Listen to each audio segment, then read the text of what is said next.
Assalamu alaikum wa rahmatullahi wa barakatuh. The Muslim always has to exist and he always has to believe that there is light at the end of the tunnel and that there is a silver lining in every single cloud. And he can never allow himself to despair from the Ruh of Allah and from the Rahmah of Allah. He has to have husn al-dhan billah, good opinion. Allah said, I will be to my servant as he thinks I am. If he thinks good of me, I will be like that for him. I want to tip my hat, as they say, and acknowledge the strength of the Palestinian shop, this Palestinian community. I became a Muslim in 1986.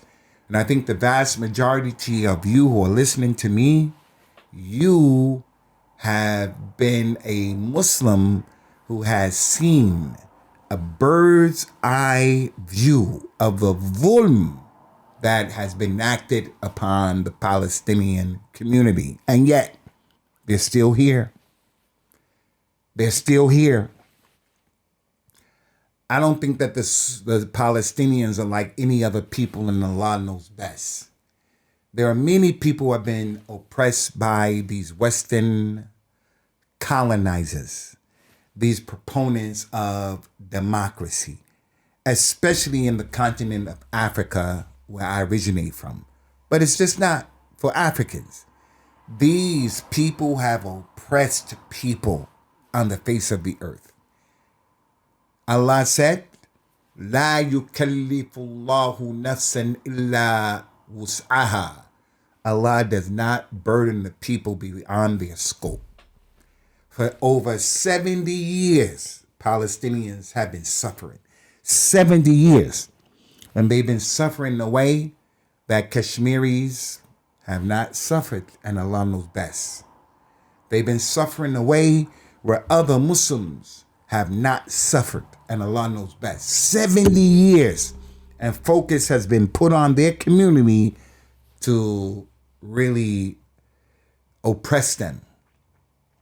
The fact that we know Allah will not burden a people or a person beyond their scope goes to show 70 years of this type of zulm, ethnic cleansing, children being, targeted to be killed. They've been dealing with this for 70 years. It goes to show this is not a shab that is ordinary, in my opinion. In my opinion. And one of the lessons of the situation with what's going on in Palestine for all of us is whatever you are dealing with in terms of trials and tribulations, you have to remember, La yukallifullahu nafsan illa wus'aha. Allah doesn't burden any human being beyond his scope. It is wajib upon the Palestinian people to continue to be patient, to continue to persevere, to continue to find a way. They can't commit suicide. They can't check out. They just can't do anything. They have to continue to have sabr and to do the best that they can. So all of us, as the Prophet said, sallallahu alaihi wasallam, whenever you have an issue, look at those people who are below you and don't look at those people who are above you. Meaning the Palestinians are dealing with a lot and they haven't given up. And it's not permissible for them to give up. 70 years. Now there are some young Muslims who are not really established in the religion and they allow philosophy to get in and creep into their iman. And they say, if Allah was really Allah, a'udhu billah, and he has all power and all might, why would he allow this to happen? If he's present, if this is the religion, if this is the haqq, why? It's not for a Muslim to say those kinds of things. Allah knows what the Palestinian people can handle and what they can't handle. And the fact that they've been subjected to this issue for 70 years gives you an indication of the type of shab. The shab al-Falastini is, wallahi, I tip my hat to those people. I want to draw your attention to a situation in the Quran in line with Look at those who are below you and don't look at those who are above you. Allah said about Beni Israel, the real Beni Israel, not the Beni Israel of the Zionists, Beni Israel Mazowar, counterfeit. That's not Beni Israel. But nonetheless, Allah said, يَتِيهُونَ فِي الْأَرْضِ أَرْبَعِينَ سَنَةً. After Beni Israel came out of Egypt, they were aimlessly wandering in the wilderness for 40 years. 40 years is a long time for them to deal with the suffering that they were dealing with. 40 years. Yes, that's shorter and lesser than 70 years, but that's an example of the Quran giving us a story of a group of people who we have to make a liqtida wa ta'assi. We have to follow them. This is not the first time that this thing has happened in the history of mankind. What's going on with Beni Israel? As Muslims, we can't throw in the towel and we can't be negative. And we have to look at those people who have been mentioned in the Quran. Allah mentioned in the Quran that He sent Noah to his people. فَلَبِثَ فِيهِمْ أَلْفَ سَنَةٍ إِلَّا خَمْسِينَ. Noah, the first Rasul sent to Bani Adam, he remained with his people for 950 years, giving dawah ila Allah. And they were giving him a hard time. But he never gave up hope.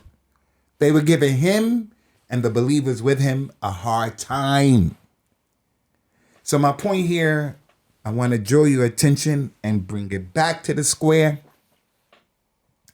The Shab al-Filistini, I don't make ghulu and go overboard in them, but I say, the fact that they've been dealing with this fitna for 70 years tells us a lot about these people. I saw with my own eyes, Hatain, Ifnatain, where the Zionists bombed the building fell on the people, and one man got out. He said there were 200 of my family members and people I knew in that building. Only a few of us got out. He didn't waste time crying. He started saying, I just want the world to know that the Shab al-Filistini, we're not going anywhere except Kama Yasha Allah. Kama Yasha Allah. I was super impressed with all of that drama and difficulty and murder and dhulm that's going on with these people. This man had the wherewithal and the understanding to stand up straight and to let his voice ring in the whole world. We're not going anywhere because our Lord is the one who gives life and death. So, ya akhi Muslim, ya akhi Muslima, whatever your personal issue is and the drama that you're going through, marital issues, health issues, social issues, mental issues, whatever's going on with you, don't take the lower road and commit suicide and doubt the quwwah and the power of Allah or to leave your religion. May Allah Ta'ala give us all for that. And yuqawwina, make us strong, fi sabil al-haq. Wassalamu alaikum wa rahmatullahi wa barakatuh.